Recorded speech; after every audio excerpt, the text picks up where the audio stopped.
All right, y'all. I'm glad to see you came back. I'm putting on these gloves because I love my grandma's red velvet cake, but it calls for food coloring. So I'm going to put these gloves on just to make sure I don't have red hands when I'm through. All right, we're going to start with 2 sticks of softened butter and 2 cups of sugar. And we're just going to beat these up until they're smooth, and then I'm going to be adding 1 egg at the time.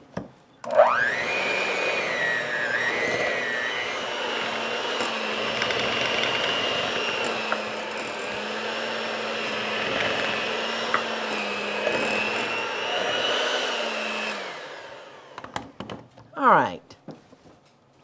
I'm going to come over here now. I've got 2½ cups of cake flour. I'm going to add 2 tablespoons of cocoa to our flour, and I'm just going to kind of stir those together.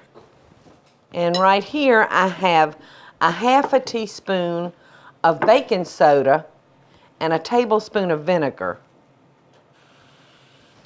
And you can see how that foamed up the reaction of the 2 ingredients. All right, I'm going to make sure that these are stirred up well together. And I'm going to pour that in there.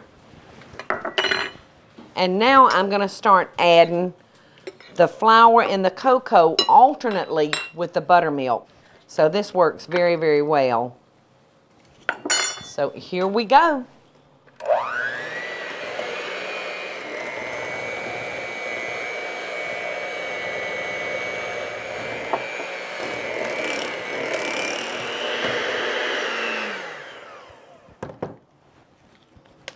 And the last bit of flour and cocoa. Now you can see that the color of our batter is a light chocolate. Just 2 tablespoons of cocoa change the color of it that much. Well, speaking of color, we're really fixing to change that color now. I'm going to do this very, very slowly.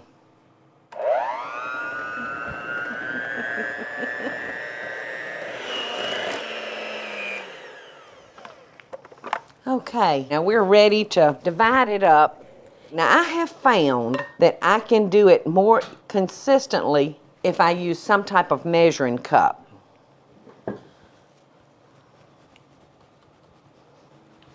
All right, now I'm going to put these in a preheated oven at 350 degrees, and depending on the size of your cake pan will determine how long you're going to bake them.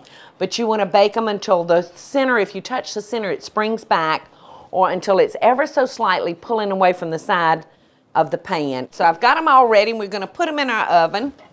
And you'll want to make sure that your pans don't touch each other. You'll want to give them plenty of room so that the heat can circulate around your pans. All right, well, while our cake's baking, I'm going to make the icing. I've got a 1/8 ounce package of cream cheese that's softened, and 1 stick of softened butter. And I'm just going to cream these 2 things together.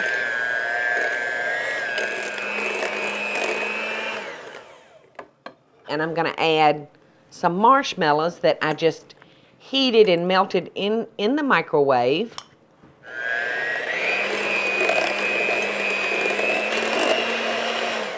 All right, now I'm going to add 1 16-ounce box of powdered sugar.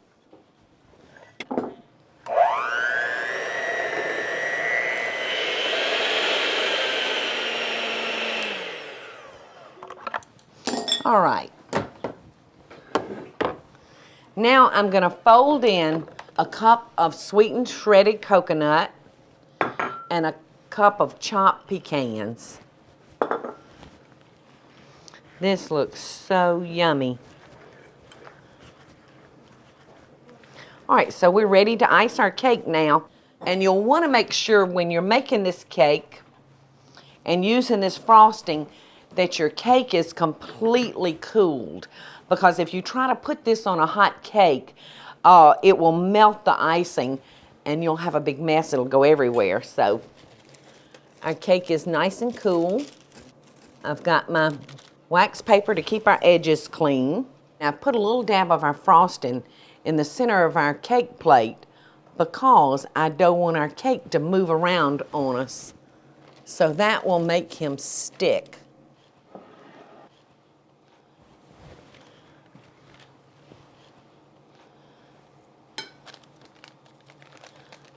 So I'm just going to try to divide our frosting evenly between these 3 layers.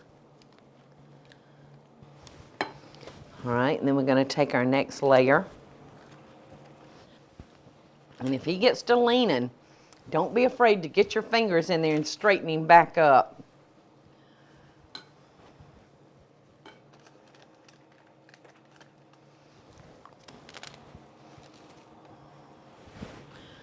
Okay, here we go.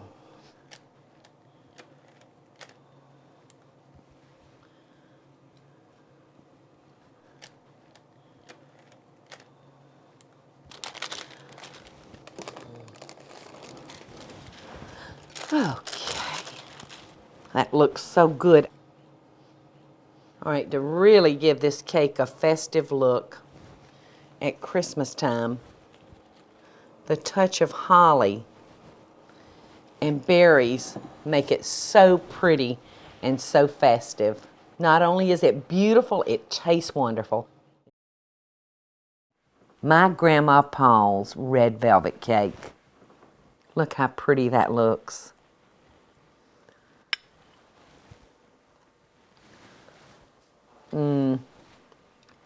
I was so lucky to have the parents and grandparents that I had. So I want to encourage y'all to go to your grandmothers and your mothers and ask them to teach you all that they know so that when they have to leave, the recipes don't have to go with them. Until next time, America, I send you all my love and best dishes from my kitchen to yours.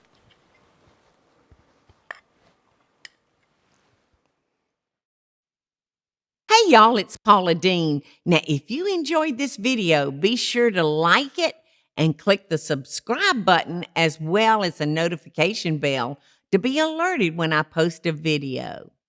Love and best dishes, y'all.